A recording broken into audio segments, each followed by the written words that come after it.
If you have been going to your doctor for the past year or two with the same complaints, the sleep problems, the mood changes, the weight that appeared from nowhere, and you keep being told that everything looks normal, I want you to stay with me for the next few minutes. Because what I'm about to tell you may be the answer you have been looking for. I am Dr. Marcus Webb. I am a board-certified internal medicine physician, and I have spent 22 years in clinical practice working exclusively with women through every stage of the hormonal transition. I have guided over 3,200 women through perimenopause and menopause. And the conversation I have most often, the one that breaks my heart every single time, is with a woman who has been sitting with confusing symptoms for years. Symptoms where nobody has connected the dots for her. That changes today. Subscribe because the next video might save you years of frustration. In this video, I'm going to walk you through 7 specific signs that what you are experiencing is perimenopause. It's not just stress, not just aging, and not something you are imagining. I am going to explain what is actually happening in your body for each one, and I am going to give you something concrete you can do. And I want to flag something before we get into the list, because this surprised most of my patients when I told them. You do not have to have stopped having periods to be in perimenopause. In fact, many women are well into the transition while their cycle is still showing up every month. By the time we get to sign number 3, I think a significant number of you are going to understand something about your body. Something that your doctor may never have said out loud. Sign number 1, your sleep changed and nothing explains it. This is the sign I hear about more than almost any other, and it is also the one most likely to be dismissed. You were a good sleeper. You went to bed, you slept through the night, you woke up rested, and then at some point, gradually, without warning, that changed. You started waking at 2 or 3 in the morning for no clear reason, or you began sleeping more lightly, waking at every small sound, or you started waking before your alarm, fully alert, when your body used to let you sleep until morning. Here's what is happening. Estrogen and progesterone both play a direct role in sleep architecture, the structure of your sleep cycles. Progesterone in particular has a natural calming, sedative effect on the brain. As progesterone begins to decline in perimenopause, often before any other hormone shifts noticeably, that natural sleep support starts to disappear. This is not insomnia in the traditional sense. This is hormonal sleep disruption, and it responds differently than regular insomnia.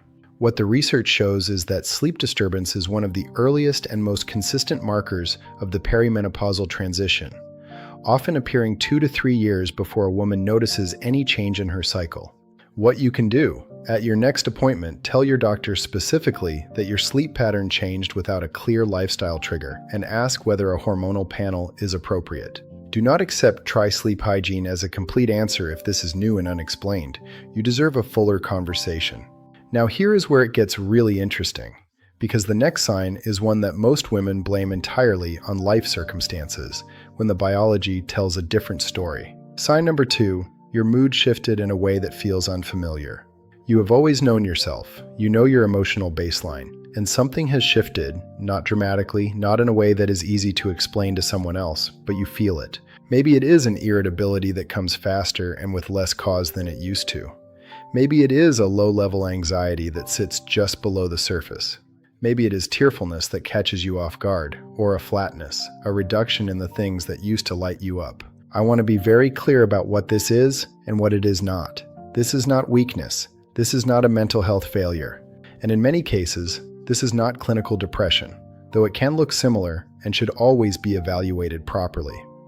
What this often is estrogen fluctuation directly affecting neurotransmitter activity. Estrogen has a direct influence on serotonin, dopamine, and norepinephrine, the brain chemicals that regulate mood, motivation, and emotional steadiness.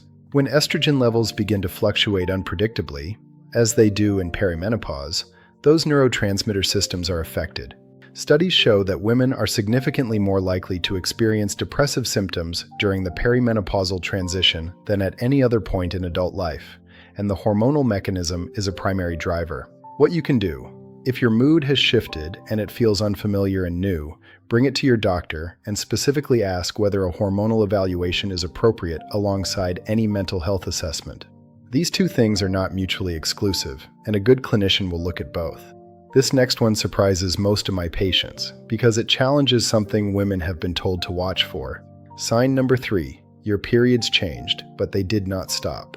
Almost every woman I speak to believes that perimenopause begins when her periods become irregular or start to disappear. So when her period is still showing up, even if it is different, she assumes she is not there yet. Here is what I need you to hear. Perimenopause does not begin when your period stops. It begins when your hormones start to shift. And that can happen years, sometimes a full decade, before your final menstrual period. The average age of menopause in the United States is 51. That means perimenopause for many women begins in the mid to late 40s. What changes in the cycle during early perimenopause is often subtle. Your periods may come slightly closer together, a 24-day cycle where you used to have a 28-day cycle. They may become heavier for a period of time, then lighter. You might skip a month and then have 2 cycles close together. You might notice more spotting between periods.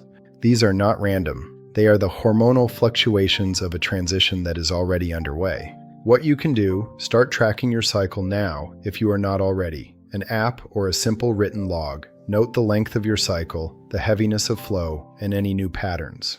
This data is genuinely useful at a doctor's appointment and can be the difference between being dismissed and being taken seriously.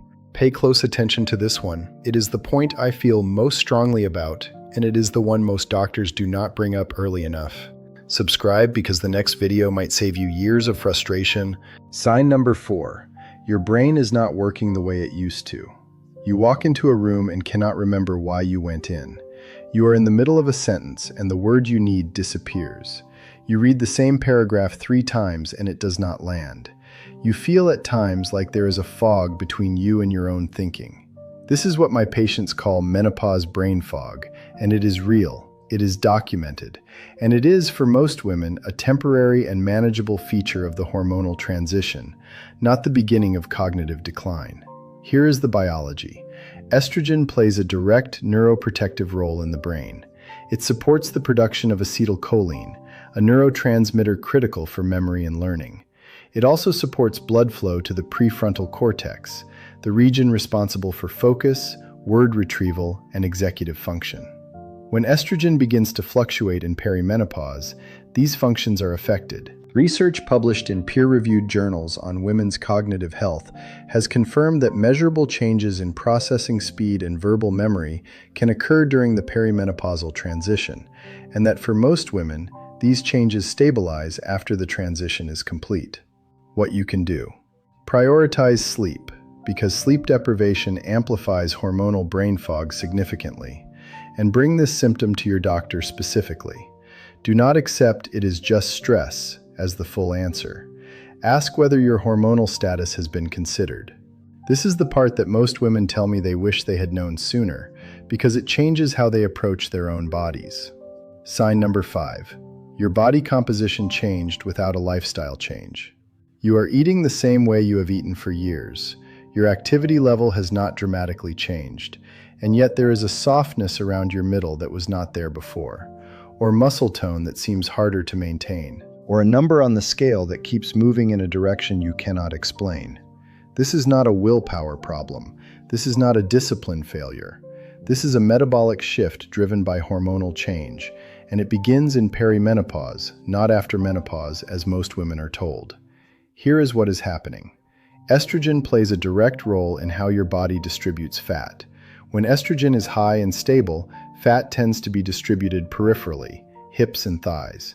As estrogen declines and fluctuates, fat distribution shifts toward the abdomen. At the same time, declining estrogen affects insulin sensitivity, meaning your body handles blood sugar differently than it used to. This combination drives belly fat accumulation that is genuinely resistant to the approaches that worked at 40. What the research on women specifically shows is that the perimenopausal transition is associated with a measurable increase in visceral fat, the metabolically active fat around the internal organs, independent of total caloric intake. What you can do. Shift your exercise focus toward strength training if you have not already. Muscle is metabolically active tissue that partially compensates for hormonal metabolic changes. 2 sessions a week is a meaningful start, and bring this to your doctor as a hormonal conversation, not just a weight conversation. Now we are getting to 2 signs that women almost universally miss. because they do not look like what they expected. Sign number 6. You are having heat episodes, but not classic hot flashes. When women think of hot flashes, they picture the dramatic presentation, a sudden wave of intense heat, visible sweating, a need to leave the room. And because their experience does not look like that, they do not connect it to perimenopause. Early perimenopausal heat episodes are often much subtler. A warmth that rises in the chest or neck for 30 seconds and then passes. A sudden feeling of being too warm in a room that is not hot. Waking in the night with the covers thrown off, slightly damp but not drenched. A flushing in the face that comes and goes without explanation. This is the same physiological mechanism, the hypothalamus, which regulates body temperature, becoming sensitive to estrogen fluctuations. It is the same system. It just presents more quietly in early perimenopause than it does in full menopause. What you can do. Start noting when these episodes happen. Time of day, what you were doing, what you had eaten or drunk. Caffeine, alcohol, and spicy food are common amplifiers. And tell your doctor specifically. The language matters. Say, I am having episodes of sudden warmth or flushing, rather than waiting until it fits your idea of a hot flash. Number 7 is the one I feel most strongly about, because women suffer with this quietly for years, and they do not have to. Sign number 7. Something quietly shifted in your intimacy, comfort, or bladder control. This is the sign women are least likely to bring to their doctor. They dismiss it. They assume it is normal aging. They feel embarrassed to raise it, and so they manage it quietly, sometimes for years, without knowing that there are real, effective options available to them. In early perimenopause, estrogen-sensitive tissues in the vaginal wall and the bladder and urethral lining begin to respond to declining estrogen levels. This can appear as a dryness or change in vaginal comfort during everyday life or during intimacy. It can appear as a reduced interest in sexual activity that feels physical rather than emotional. Or it can appear as a new urgency to urinate, a sense of not quite emptying fully, or leaking with a cough, or a laugh, or a sneeze. These are not signs of aging. They are signs of estrogen change, and they respond well to treatment. Local estrogen therapy, pelvic floor physical therapy, and other targeted interventions have strong evidence bases and are available to most women. What you can do. Write it down before your appointment if saying it out loud feels difficult. Hand your doctor a note if you need to, but bring it. You are not the first woman in that office to have this conversation, and a good clinician will not make you feel like you are. 7 signs, all of them real, all of them connected to the same hormonal transition that millions of women are going through right now, often in silence, often without answers, often being told that everything looks normal when something is clearly changing. I want to say this directly to you. You are not imagining this. You are not being dramatic. You are not falling apart. You are in a biological transition, and you now have a framework to understand what your body is telling you. Perimenopause is not a disease.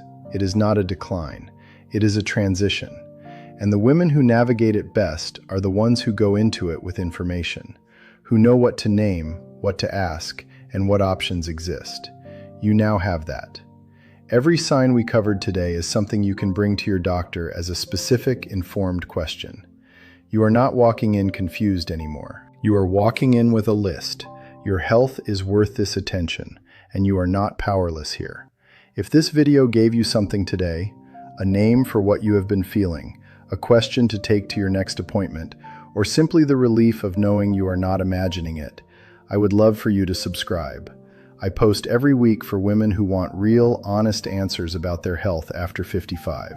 No alarm, no condescension, just the information you deserve. And if you know a woman in your life who has been struggling to get answers, a friend, a sister, someone you love, please share this video with her. She may be searching for exactly this and not finding it. That is why this channel exists.